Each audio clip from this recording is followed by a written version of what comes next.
Everywhere I look, everyone seems to be focusing on what's wrong with the world. 2 shooters were initially believed involved in the mass shooting. ISIS has now claimed responsibility for today's deadly terror attack. Initially reported as a 7.9 quake, it was upgraded. The worst outbreak of the deadly Ebola virus. Police believe the attack may have been a hate crime. On this podcast, we choose to focus on the good. We choose to go to the moon in this decade and do the other things, not because they are easy, but because they are hard. I can tell you from experience, the effect you have on others is the most valuable currency there is. The only thing we have to fear is fear itself. Many times when it appears that something is happening to you, it is always, always happening for you. Because I have a dream that my 4 little children will one day live in a nation where they will not be judged by the color of their skin, but by the content of their character. Every single one of us makes a difference, every single day. It's one small step for man, one giant leap for mankind. I'm here at the DDP Yoga Performance Center with the one and only Diamond Dallas Page. How you doing? Great, man. Great little crazy day today. You know, we got the weather's all crazy, so I'm always still doing, besides doing DDP Yoga at the DDP Yoga Performance Center and working on the DDP Yoga Now App, pushing the resurrection of Jake the Snake movie. Amazing. That's everywhere.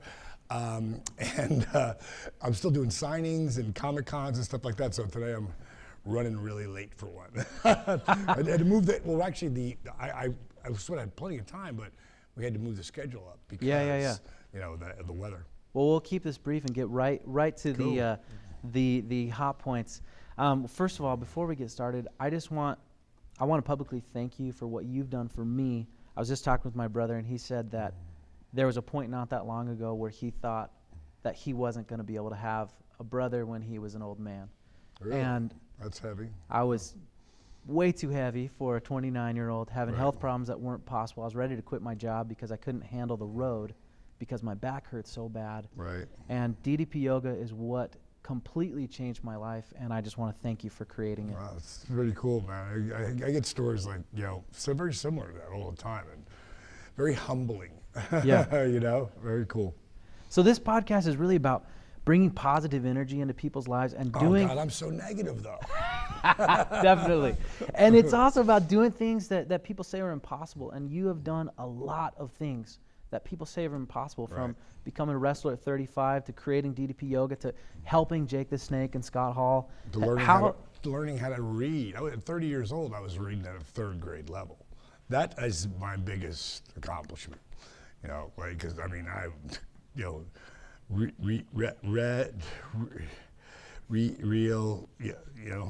slow. If I could get them together, because the dyslexia and stuff really screws you. You have to like reprogram your brain, and I found that works like that in everything. You have to reprogram your brain.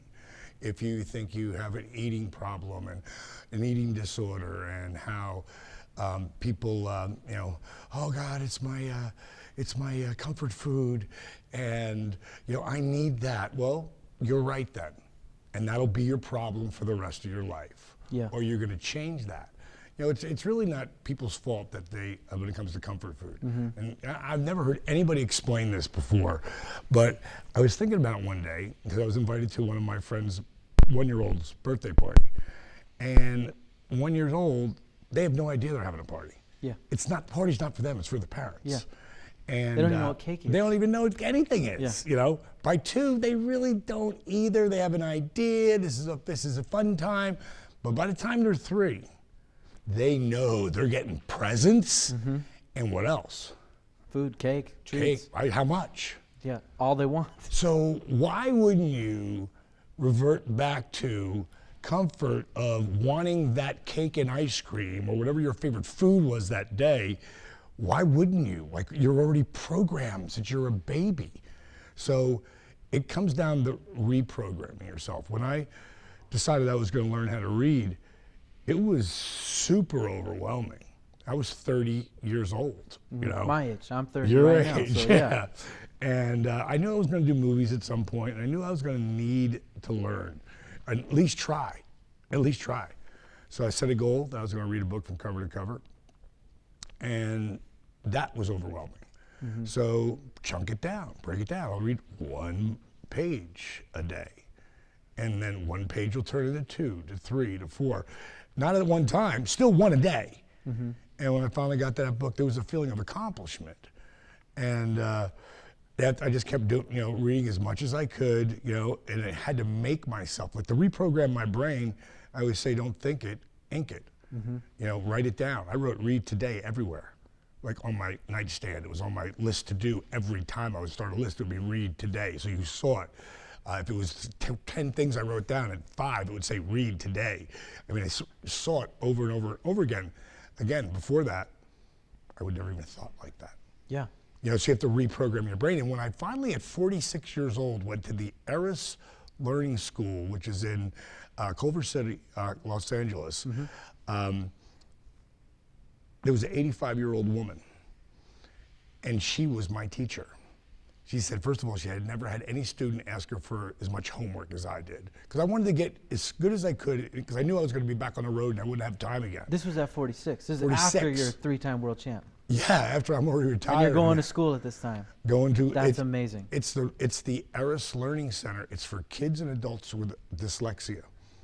And she was amazing. Her name was Rose, and they do things like they might put over like different figures that are written on, that are very similar, that are written on like 4 or 5 little cards. And they put them in order, and then they turn them upside down and say, okay, put them back in order. So it's ways to train your brain. You know, it's like a lot of people, as they get older, they stop walking, they stop doing, they stop moving. Well, then they're just gonna die, you know, or be miserable. You gotta keep moving, and your brain is the same way. You know, people who I know who are in their 80s, who are sharp as a tack, are still doing stuff they did in their 50s and 40s. The ones who are sharp, yeah. That are sharp. Yeah. The ones that aren't and gave up and go, I'm old. Like, I'm 3 months from 60. Oh, it's amazing. Yeah, I'm not preparing for 65 because that's going to be here tomorrow. I'm preparing for 80. Yeah. And that's how I live my life. So where do you see yourself when you're 80? Right. Probably, I would like to say I would still be right here at the Performance Center taking this message worldwide, but I think it's going to be in a much bigger place. I know it I will think, be. It will be. Oh, yeah. I think it's going to be in a much bigger place, but this will do.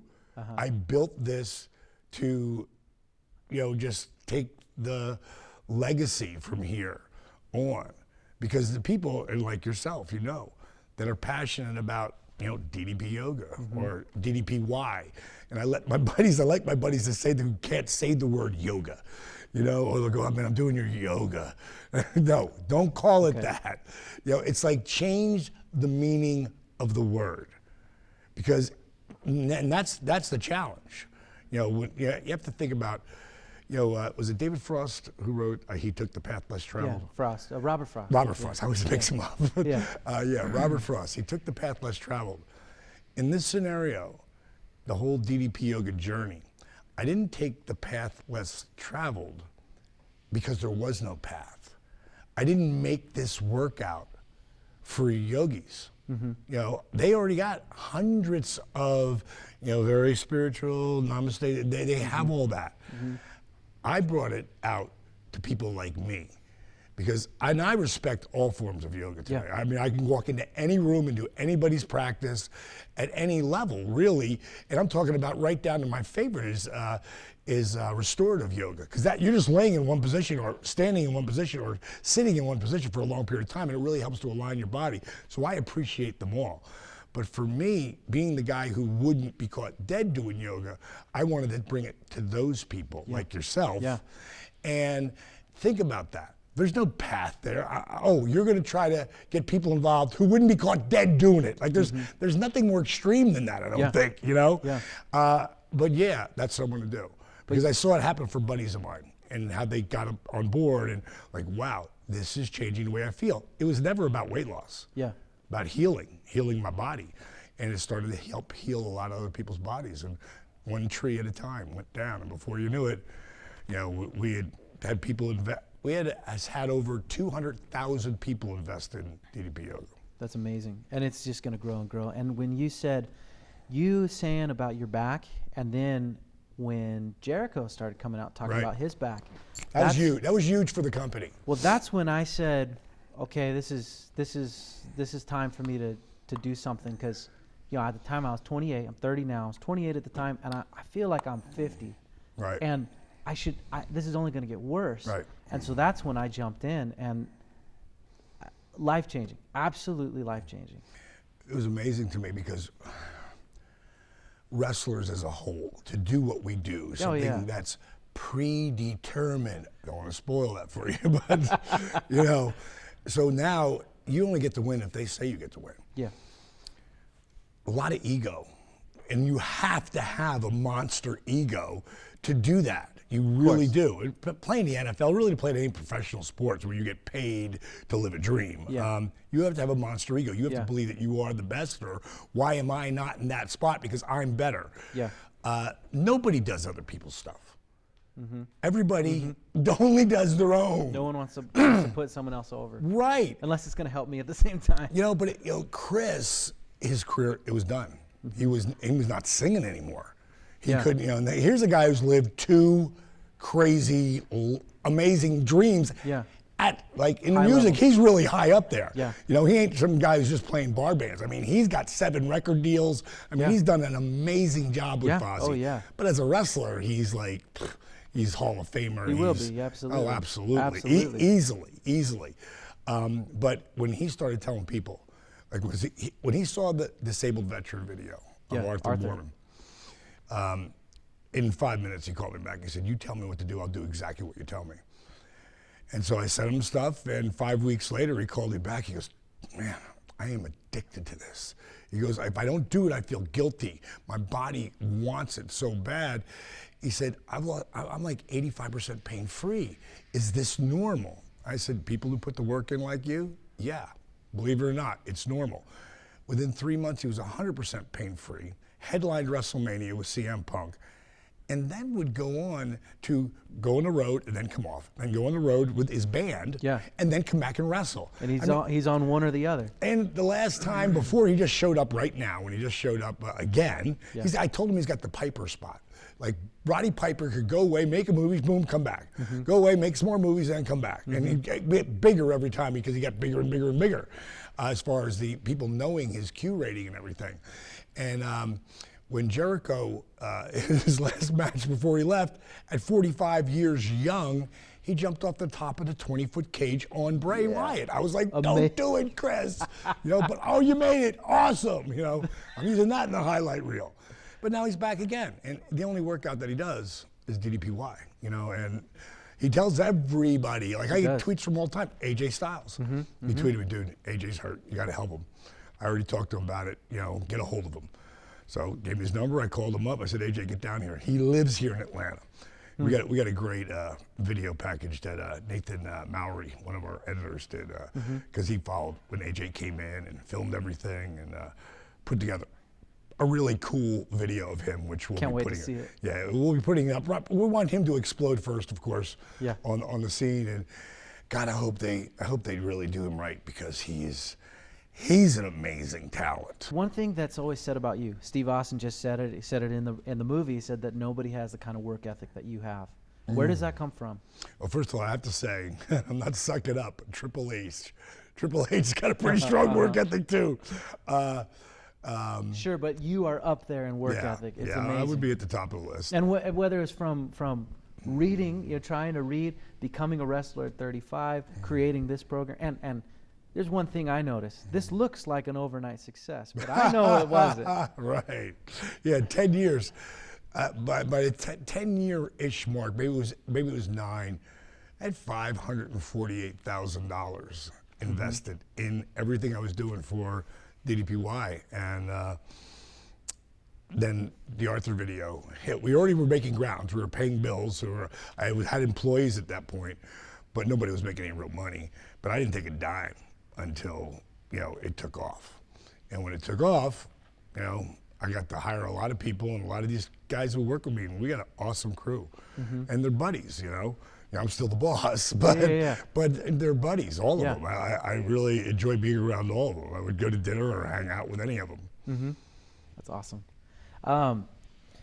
We mentioned a little bit about Jake the Snake. One thing I noticed from watching that movie, sure, it was about you being who you are. It was also about what you've done with DDPY. But I think the reason you were able to help Jake the Snake and Scott Hall is because you were a great friend. That has a lot to do with it. But they have had a lot of good friends. Like Kevin Nash tried to help Scott Hall forever. And, you know, it's just sometimes they're just not ready, you know? And I think that's a huge part. People say you have to get to the bottom of the barrel before you can come back up. Yeah. And they were both there. I mean, they were both there. To watch the journey of the yo-yo with Jake was, you know, sometimes you just go, oh man, because there was no way I ever would have put that movie out if he wasn't sober. Yeah, like, no way. Yeah, if you got to the end, it didn't work. And I would have never put the movie out if he didn't 100%, you know, behind it. If he wasn't behind it, wasn't doing it. It was his story. Pretty personal stuff in that movie. You know, Jake has been bearing his soul for so many years. If you go back and look at his interviews and know his story now and where he got those interviews from a dark spot, it's easy to figure out, like, oh God, that's where he was coming from on that.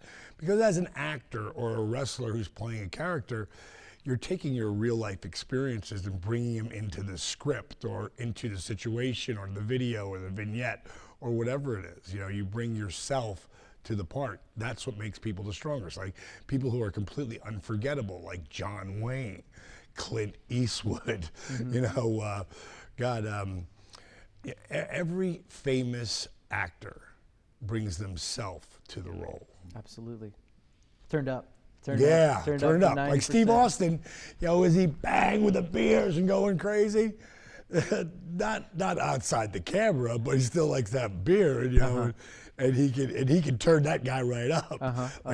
There's a few times my boys who work here with me, they've seen that guy. You know, I mean, to me, you know, because I can be that DDP character that can be a son of a bitch, you know. But overall, that's not who I want to be. I want to be the take a breath. Okay, how are we going to get around this? You know? How do we fix this? You know, how do we make it better? You know. What was the hardest part in the whole journey with Jake? I think the yo-yo when he would fall, because when he wasn't falling, he was doing so good. I remember Steve Yu, the director. You know, we've been filming at the house, and he's there for about 8 days, I guess, and he's being amazing. I don't think he'd ever been this Jake before, up till that point. And Steve was like, you know, this is really great about Jake, but God, if he doesn't have some drama along the way, we're never going to have a movie. He's going too well, huh? And I just looked at him, I go, you have no idea who he is, do you? He was so innocent. It was like his question, because I told him before he moved in, I said, you know, there's going to be points in time where Jake's just going to flat out lie to us, you know, and con us. He's like, why would he do that? Why would he do that if we're helping him? Because he's an addict. That's what they do. And it took Jake a long time to see that. You know, what was really interesting is you know, because he had all his falls going into, you know, probably right from the beginning, really, it was a yo-yo. And then it got good long periods, then he'd fall again. And what was interesting, he never watched himself, because anytime we put a video up and we put it up there for YouTube or for whatever, he'd never watch it. And you know, no one wants to see themselves like that, because it was good and bad. And once he started watching the movie, though, after he'd seen it, now he knew he didn't have to go to, you know, to slam dance, film festivals, and when we took the movie and took a tour from New York and LA and Chicago and Tampa and Dallas and all the places we were taking, he'd have to watch it over and over and over again. I think there's two things that have really kept Jake Roberts sober. One is he takes Antabuse every morning, and that became a spot. And I never really talked about it in the movie. We should have put it in, but when I talked to him He talks about it. He talks about it. Yeah, but that's right in the beginning. Okay. At the ending, though, when I finally got him to like get clean, like where it's continual, it's been because of the Antabuse. For a year, he'd have to take a video and send it to me. Of him taking it every morning. Accountability. So it makes you sick if you have any alcohol. If you right? drink any booze, you get violently ill. Really? Like, excuse me, you get violently ill. So that's going to help. Yeah, that's a huge factor because now you can't drink for 48 days. So for you not to take that pill, you have to consciously, and I told him that, I said you have to consciously say, I'm not taking that pill today. If you do that, you're telling me you don't need my help anymore. Because for me, I will be there for you as long as you don't quit. You stop taking that pill, you're telling me you don't want my help anymore because you got this. And that'll be you walking away. Because I wasn't just going to say, okay, I can't take it anymore, I'm done. And again, that and watching himself on the tube. When he got to watch himself go through that, because in the beginning, you know, where he goes, I had 2 beers. No, I had 3 beers. His number changed. Yeah, then when I had 2 beers here, and then here I had 2 beers there. I had 4 beers. And the first time he watched, I just looked at me, just like, oh God. Like he was so embarrassed. Like that's the biggest thing for an addict, big time. You know, it's the shame factor. And it's a recurring theme that continues to come. You got to break the mold at some point. Like we were telling, did so many interviews, and like everybody interviews when it started out, which blows my mind that they haven't followed up on the good end. Yeah. You know, if Jake would have killed himself or went into a school and killed kids, it'd be everywhere. But it's not like, I mean, Deadspin did an unbelievable story. Yahoo did an unbelievable story. All HBO, all of them. Or ESPN did a story on Scott, but there hasn't been a story since. What about the follow-up? Yeah. You know what I mean? Like, why don't you have a good story out there instead of all this negative, depressive, you know, stuff that you see on TV? Like, this is, you know, as dark as it is, and as many F-bombs, the resurrection of Jake the Snake is an inspiring story. You know, it'll make you laugh, it'll make you cry, it'll absolutely make you think. But you got, you know, it'll make you feel like you run through a brick wall at the end. You talk about owning your life. What does that mean? Actually writing a book about it right now. Oh, I can't wait. Yeah, it's starting to write all the sub-chapters and line it up. Owning your life is, you know, really more than anything, it's owning your emotional gravity. We all have issues with gravity. Yep. I'm talking about emotional gravity. Like, no one can pull you down more than you. Nobody. There's nothing anyone can say to you that can hurt you as much as you hurt you. Because what you do is take what they say or what they think, and then you magnify it times 100. That's why so many kids have so many problems. So many adults have so many problems, because they don't even know that they can turn that around, because you can literally change your state in an instant. And I learned this from Tony Robbins. Like, Tony Robbins is a guy that, you know, I've followed over the years. One of the biggest reasons why, I didn't have to read his book. I could listen to his tapes. You know, we're talking about 30 years plus ago. Like, I was like 29, I think he's 25.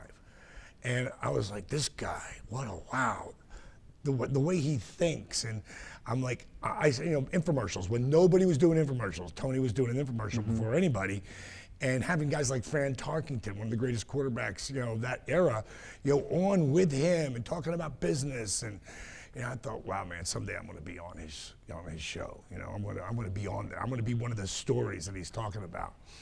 But owning your life, you know, is all a little piece I've gotten from him or Zig Ziglar, or, you know, a lot of people say, how do you stay so positive? And I'm not positive all the time. Yes, my boys here. Sometimes I've hit some, not rock bottom, but I've walked in with an attitude. And I realize when I walk around and look at them, like, I got to change that now. Like, breathe, stop thinking about whatever is stressing you, and get back on track. And again, it's controlling your state of mind. We actually control very few things in our lives. But within ourselves, we control the way we react, how we adapt, and how we take action. But most importantly, we control the way we breathe. And our breath will absolutely control the way you react, adapt, and take action. And a lot of that has to do with, in a situation that could go from A to Z, the only difference between excitement and fear is whether you're breathing or not. And your breath can bring you down or scare the hell out of you, and you have no breath. Most kids breathe like this. They never go,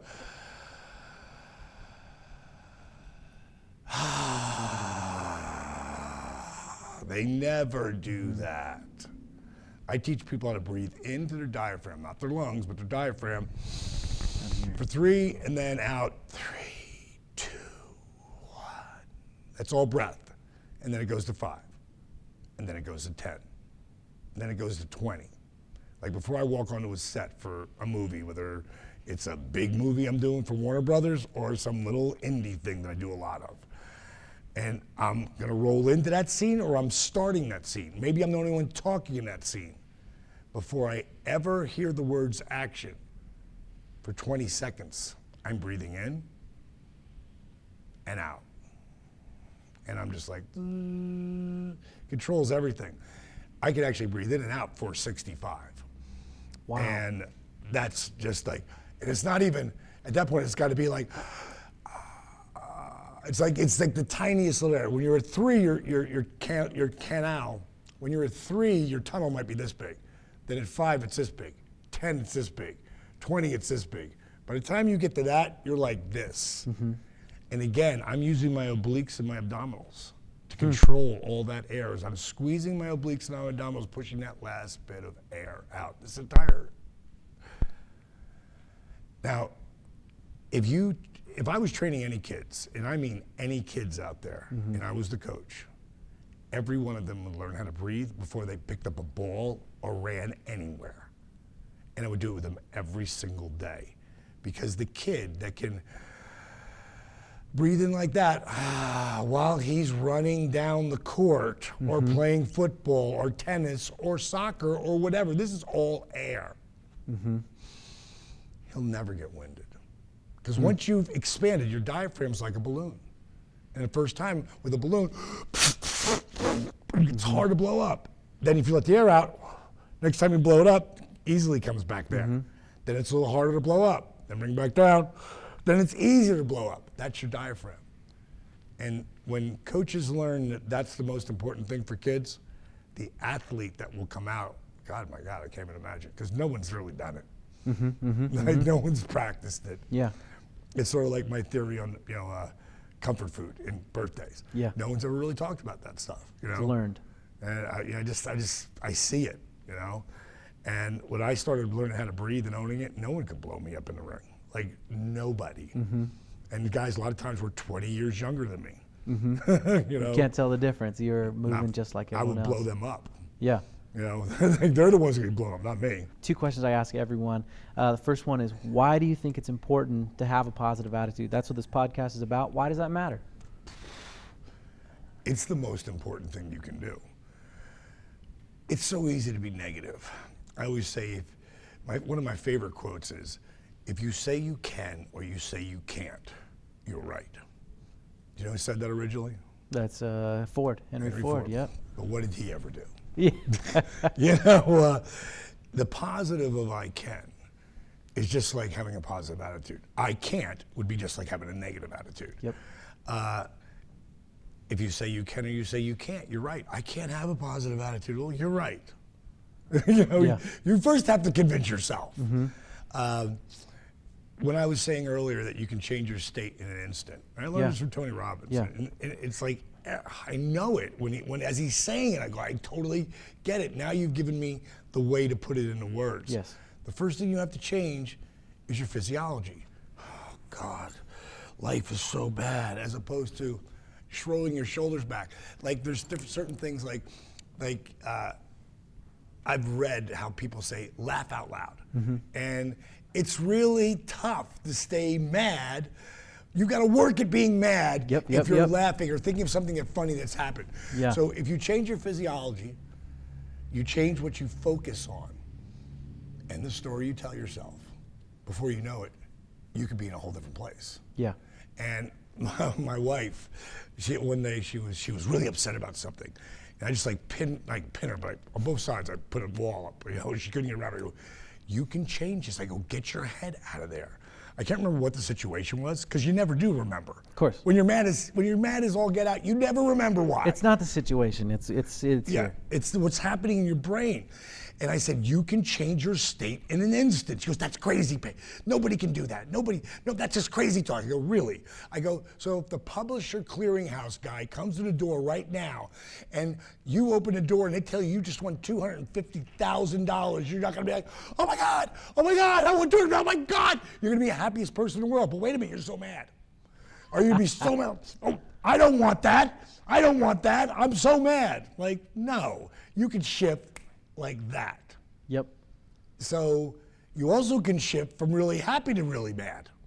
Yes. You know? Yes. One of the things they taught us, Howard Fiennes, Howard Fiennes, my acting coach in LA, and one of the things that he teaches is it's called the phone call, but it's change of self. And what he does is he takes real life situations and has you do it up on stage. So say you're on the phone, and one of them is being on the phone, because that's where you have the biggest change of state. That's where you have the biggest change of self, but you're not even aware of it. And you could be talking to somebody, and it could be one of those people trying to call up, and you're trying, to sell you something, but you don't want to be rude because they've told you that they're doing this for a police benevolent association. They're not telling you the police get $3 of the 100 that you give, and you're trying to be nice, and you're like, oh God, like you don't want to be on that phone, and someone calls and you go, hey, hold on 1 second, you click it over, and it's the girl or the guy that you've been wanting to talk to. Oh my God, Barry, oh, hey, hold on a second. Hey dude, I gotta get off the phone. Oh Barry, how you doing? You just went from boom to boom. It's like, it's that easy. It's just, you gotta train your brain to do it.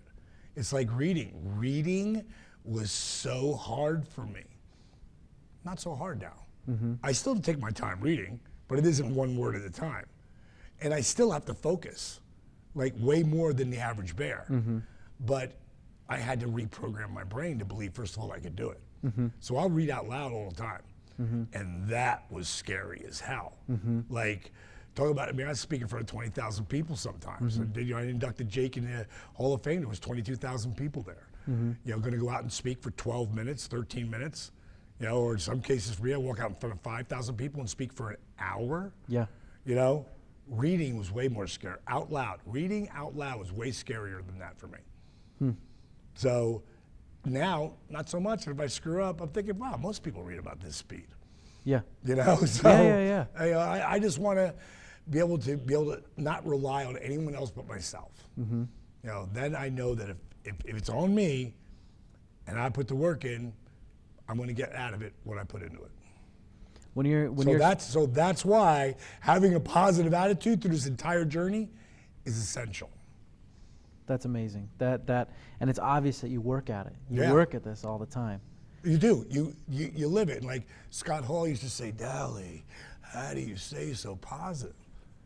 I work at it. Like our DDP Yoga Now app.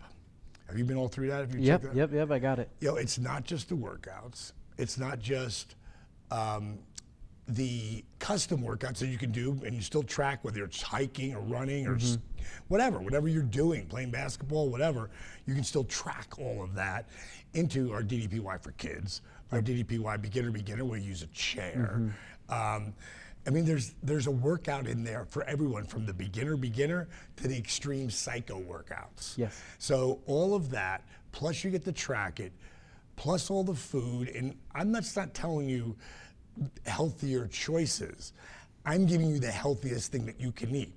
If you're gonna eat pasta and, let's say if you're gonna eat a pesto pasta, I'm gonna show you how to make the pesto. Tastes better than any pesto you have ever tasted. It's gonna be fresh. It's gonna be organic. If they can afford it, they get the organic. It's pennies more. and I'm going to turn you on to a brown rice flour pasta that tastes better than the wheat. So it's actually going to be healthy for you, but it's going to taste great. So the workouts, the food, I always say both of those are 10% of the equation. The 90% is right here, what you're trying to work with people and help people with and get them to understand. Their positive attitude is essential for anything and everything, and that's one of the things in the app.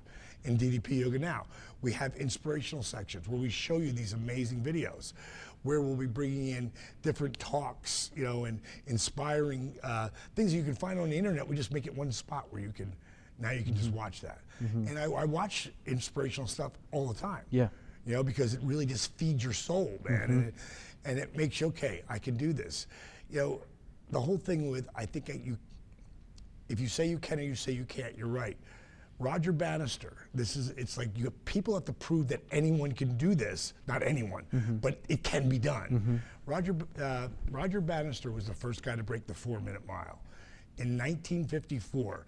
Prior to that, there was like, there was journals written on, like by physicians and stuff, that the man will never break the 4-minute mile. His heart could explode. It was all these reasons why. It just couldn't be done. Impossible. And then in 1954, he broke it. And then his number one guy, who was his biggest guy that challenged with him, he broke it. And then they had the race of the century.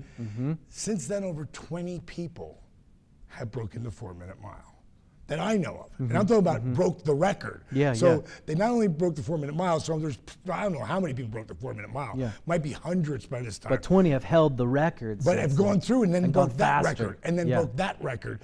And the last time it was broke that's on the internet is 1999. And it was like 3 minutes, 43 seconds, which is insane. Crazy. Yeah, it's insane. But that's the kind of thing that shows you could do this. And when I knew that I was the first guy that was taking this whole form of yoga, which would become DDP Yoga, and I would do it. And then I started to see other guys that were like me following me to do it because their bodies were beat up. Again, never was about weight loss. Just an awesome side effect, you know, as opposed to watch any commercial on TV about any pharmaceutical. In the first 15 seconds of that minute spot, they will tell you how amazing it is. And then with the same calm, loving voice, they'll tell you how basically you could make you go blind, impudent, you know, you name it. Yes. Horrifying. Just listen to what they're saying as they're saying it like this, and there's clouds rolling by, and children are frolicking, and you know, it's like pharmaceuticals, they're like the devil, you know, to me. Yeah, like, to me, like food, real food. And again, on DDP Yoga Now, that's the recipes you're going to get. It's not going to be genetically modified food. It's not going to be anything that God didn't create. You know, so you know, all this stuff, and people don't even understand, you know, wheat, dairy, corn, soy, they've all been genetically changed. Yes. You know, can you still get them? In some situations, yes. Others, you just have to eat something different. It tastes the same. Yeah. And that's been my big, once I changed the food, the weight just, boom, just came off. But what you change your mental state. Oh, that's the biggest thing. When I decided to own my life, to really own that, and I just want to say that the reason that DDP Yoga works, huge part of it, is because of who you are. Not just the workout and the food, that, like you said, that's 10% of it, but you are such an inspiring person, and you entertained me as a youth, and you've changed my life as an adult. I can't tell you how much I can thank you for being here. Also, you're doing impossible things. You continue to do that. Now, is there any last words you want to say to the Focus on the Good community? I think it's in the movie, The Resurrection of Jake the Snake, when I was inducting Jake, and it wasn't even written on the paper. It just came to me in that moment because I had a speech written down, and Triple H had asked me to, you know, lighten up some of it because it was pretty heavy. So I rewrote a few things at the end, and at some point in that speech, I said, never underestimate the power you give to someone by believing in them. More importantly, right here, never underestimate the power you give yourself by believing in you. that is what changes lives. Well, thank you so much, Dallas. I can't tell you how much I appreciate it. It's been your pleasure.